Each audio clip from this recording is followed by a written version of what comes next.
Good afternoon, everybody. It's our very last tutorial of the year. You've learnt a lot during this semester and the last one, those of you did that.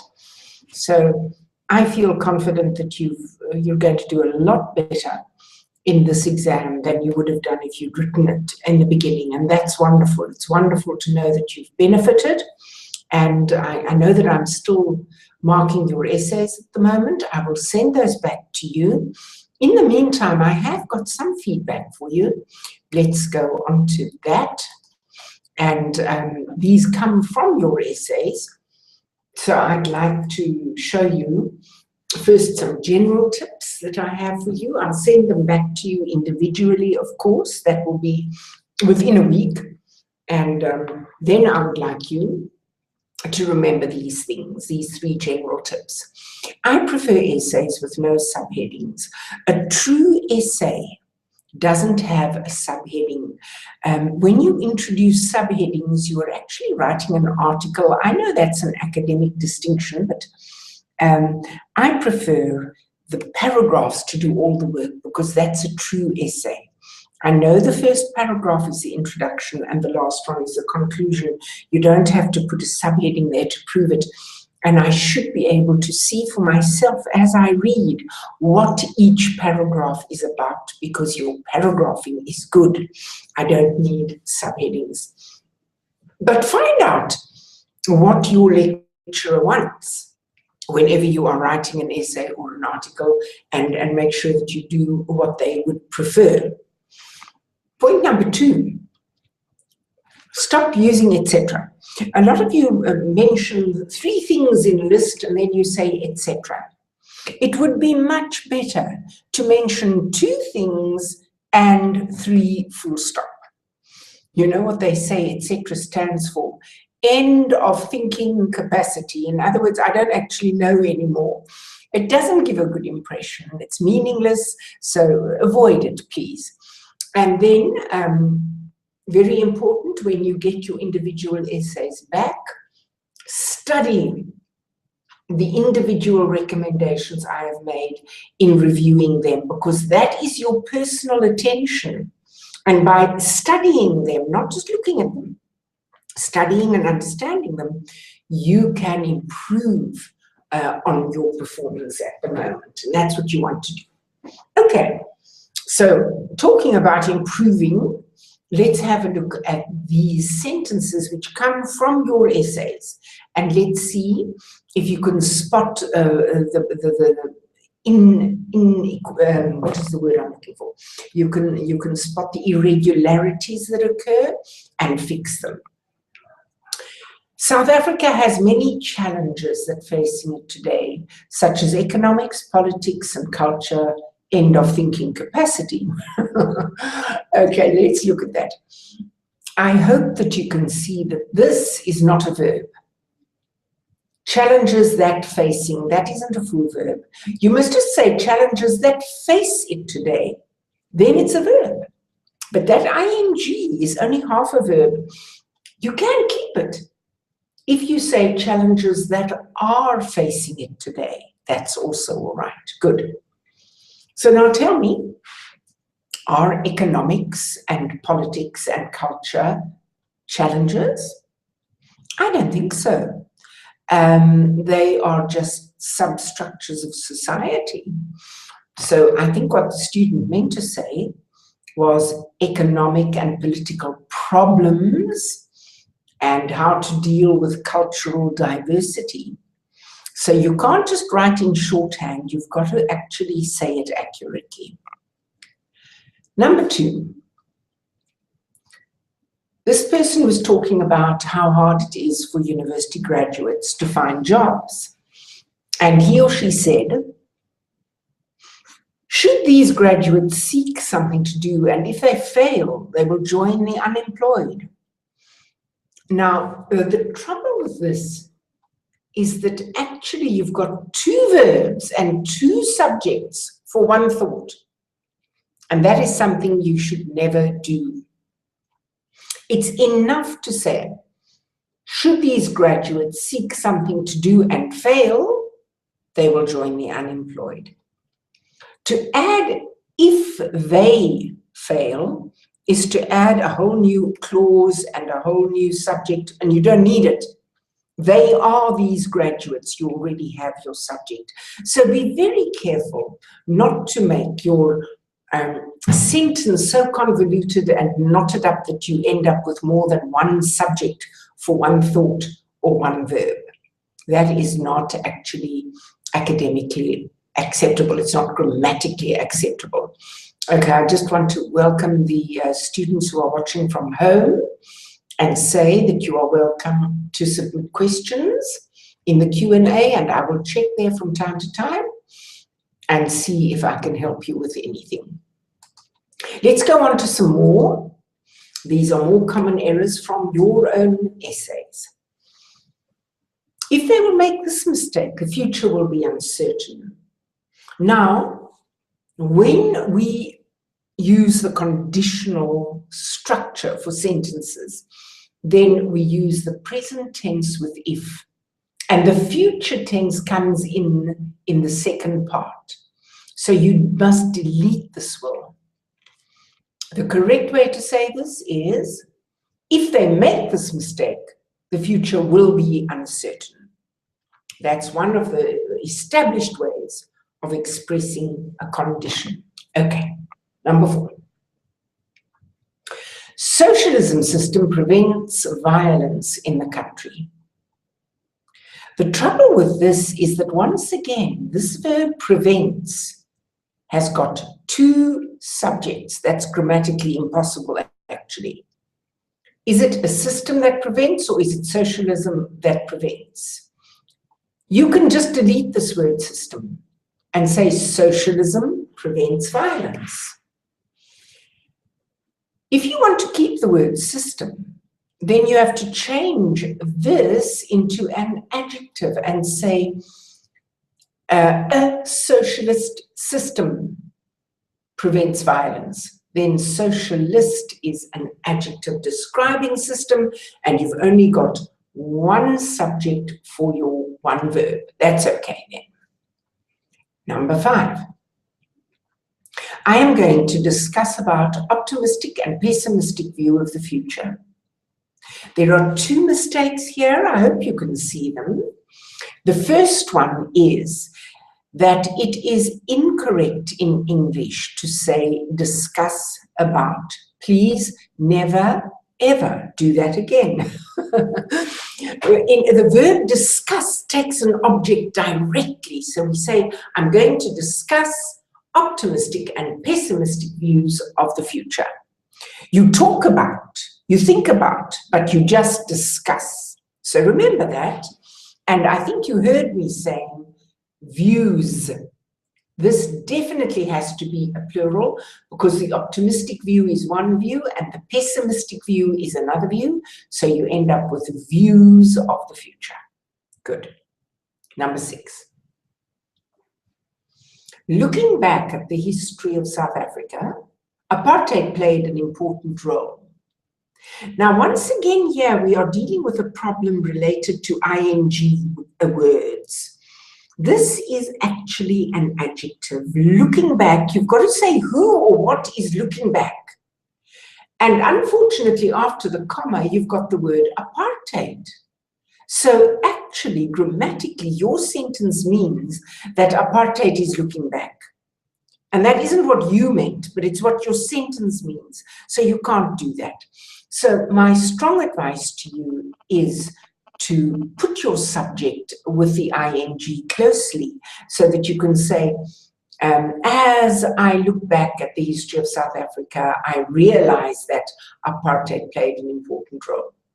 If you want to keep this, then you must put the person who is looking after the comma. For example, looking back at the history of South Africa, we see that, we are looking back and we see that apartheid played an important role. So there's a common error that you can avoid. Now, number 7, the crime levels decreases so many opportunities.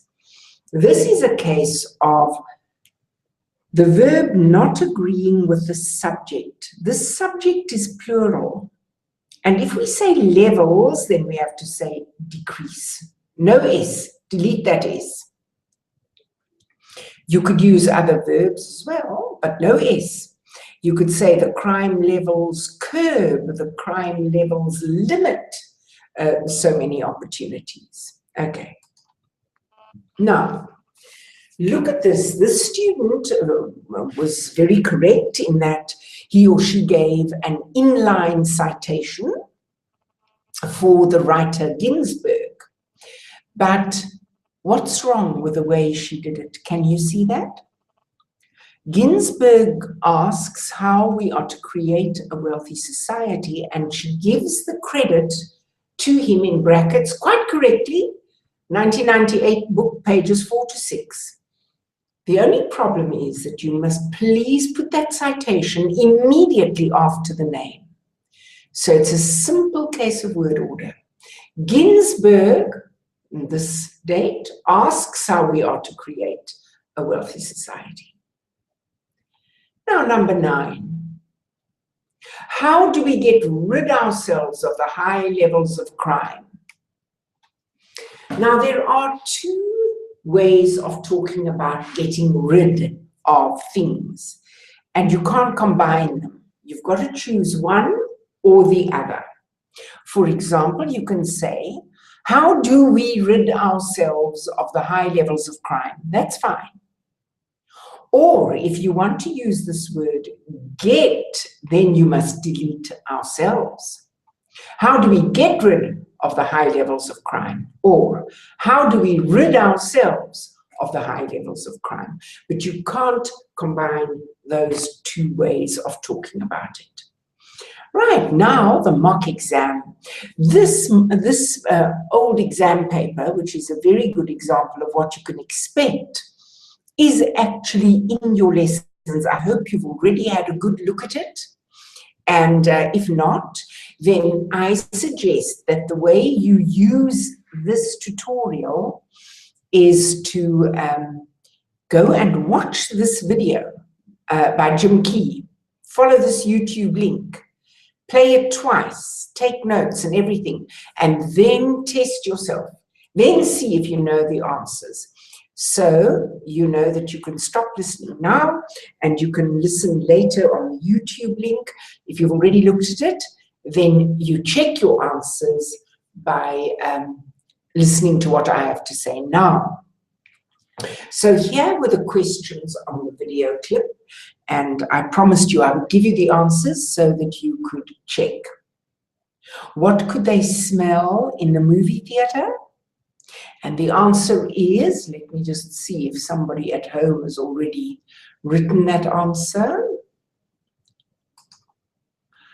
In the theater, they could smell popcorn. Okay, right. They could smell popcorn.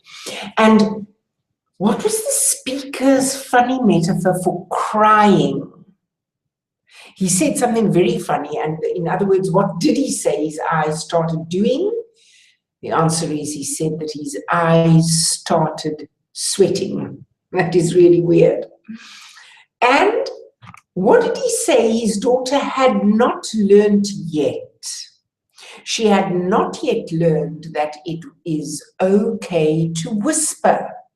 So she kept talking loudly in the middle of the cinema.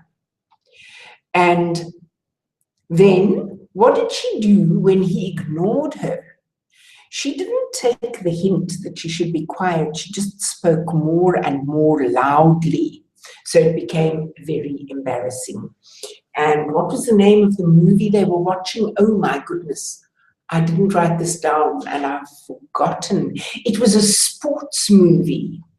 The Rookie, I think it was. Is that right? You'll have to double check that one for me. I think it was called The Rookie, which means the beginner. And what was it about? It was all about playing sport and not giving up. Now, the speaker said that his second son took his father's question and his own well-being seriously. What does he mean? Explain his joke. when his father asked him, what did you learn from this today? The eldest son, he said, I learned that my father cries in the movies. And that was rather funny. But the second son, he took his own well-being more seriously. In other words, he didn't want his father to in any way attack him, or not that he was really going to do that, but he didn't want. Yes, I see now, I see the answers. Yes, you've got it, that's very good. So the second son was a little bit scared of his father. That's what he's joking about.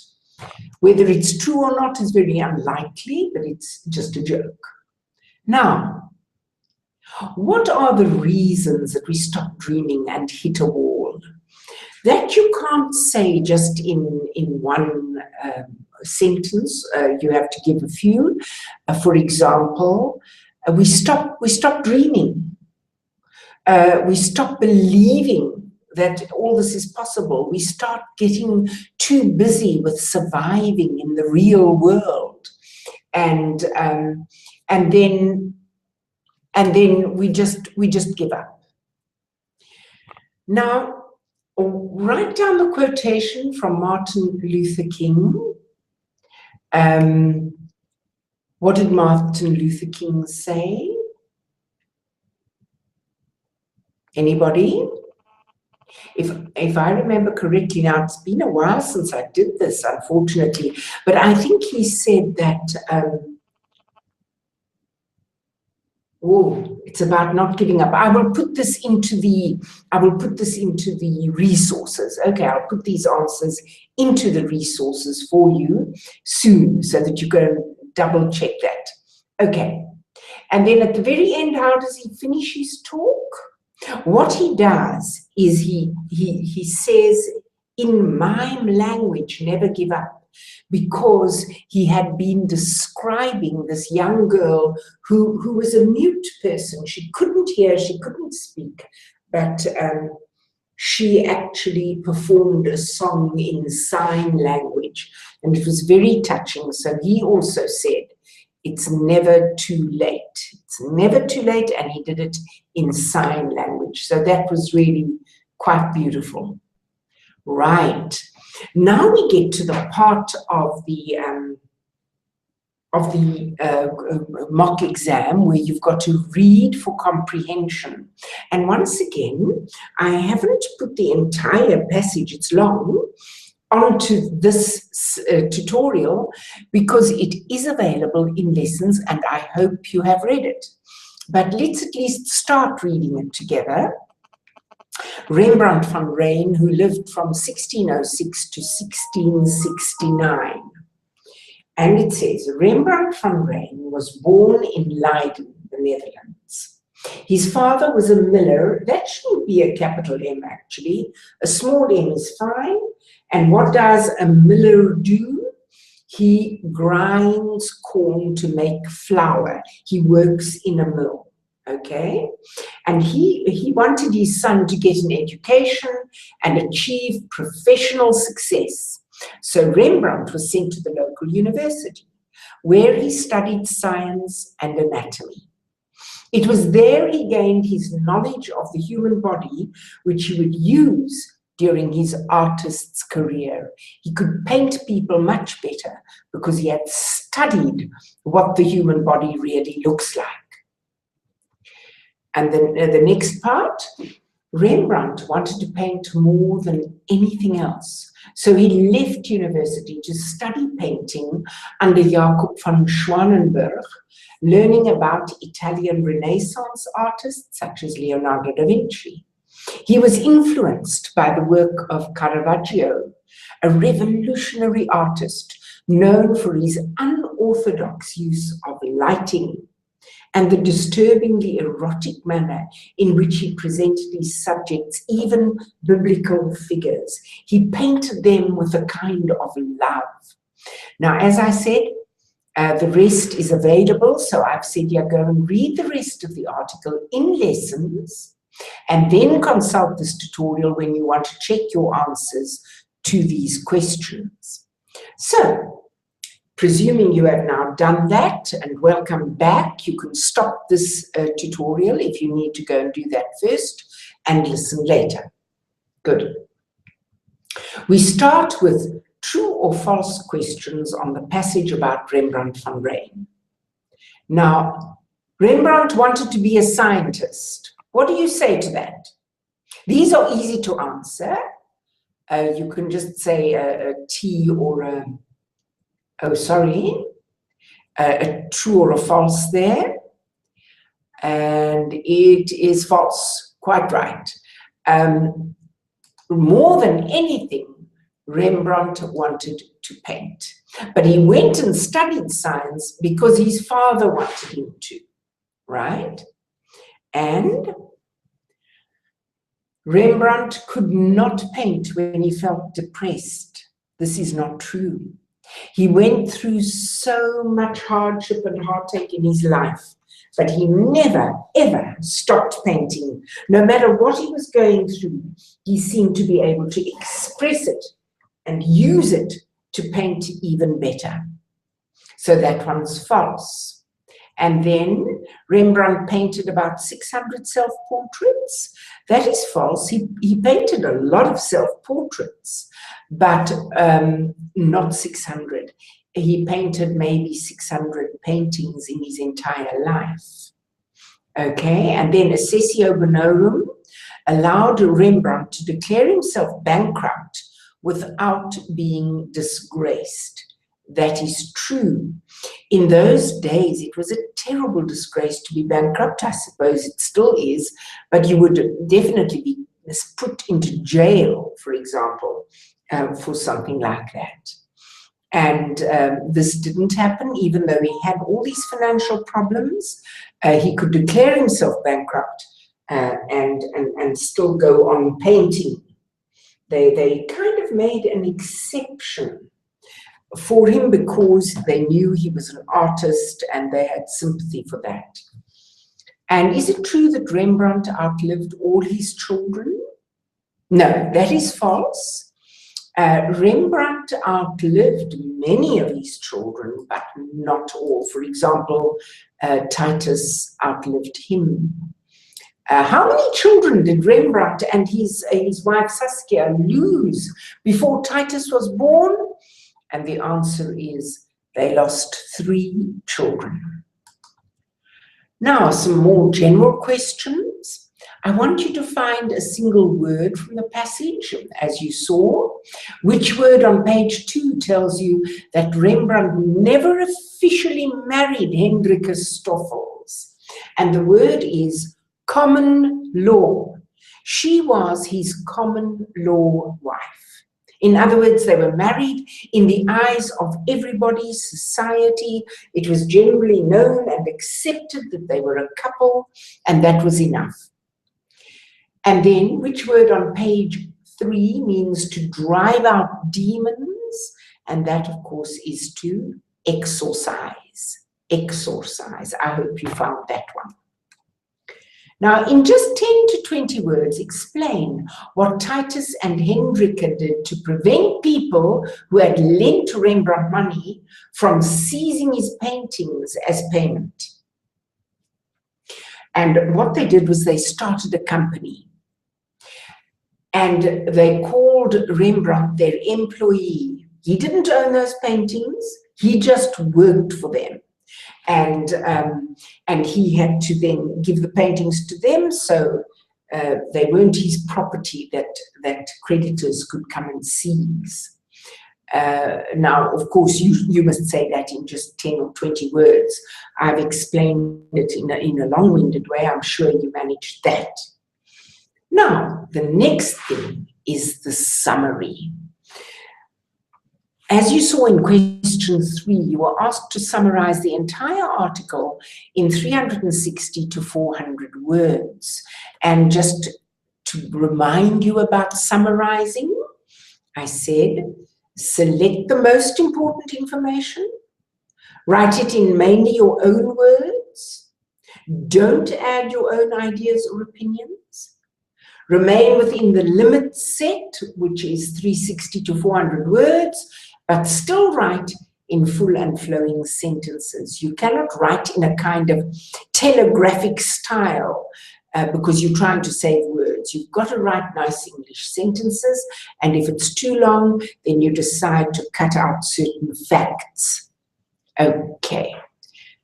And that's it. Complete your preparations by testing yourself on the writing question. Now, this exam paper is available in your lessons, and the biggest section of all is the writing section. It's too big and clumsy to organize, to talk about in one part of a tutorial. You must go and study it. You will see that there are a number of extracts and title pages, as if these are the books that you consulted in preparation for your essay. And the essay was all about, is there life after poverty? Being really terribly poor is a dreadful handicap in life. And the question is, how easy is it to actually get out of poverty and get yourself a real full life? You must give me opinions. You can use the opinions of the writers that I quoted in the exam paper and give them full credit when you quote them. And if you aren't quoting them, then paraphrase them. So you've got to practice all these skills that you have learned this year. And right at the end, you draw up a bibliography. That's very good practice. Make sure you know how to give credit to these three sources. One is a book, one is a journal, and one is the internet. And they're all different. And you can go back to your academic guidelines and check if you're not 100% sure that you've got it right. And of course, as I've said, I will put up all these model answers and things. I'll make sure they're in resources. So when you have finished testing yourself, you can go and compare your answers to the answers there and probably learn quite well how you can do better next time. Now, it only remains for me to say thank you for your presence, and it's been wonderful teaching you, and I wish you the very best of luck. And remember that Steve Jobs said, oh, no, you know who that was? It was a South African golfer. It was Gary Player. He said, the harder I practice, the luckier I get. So don't rely on your luck only. Practice and read and go through your lessons and prepare well and study the corrections I send you to your essay.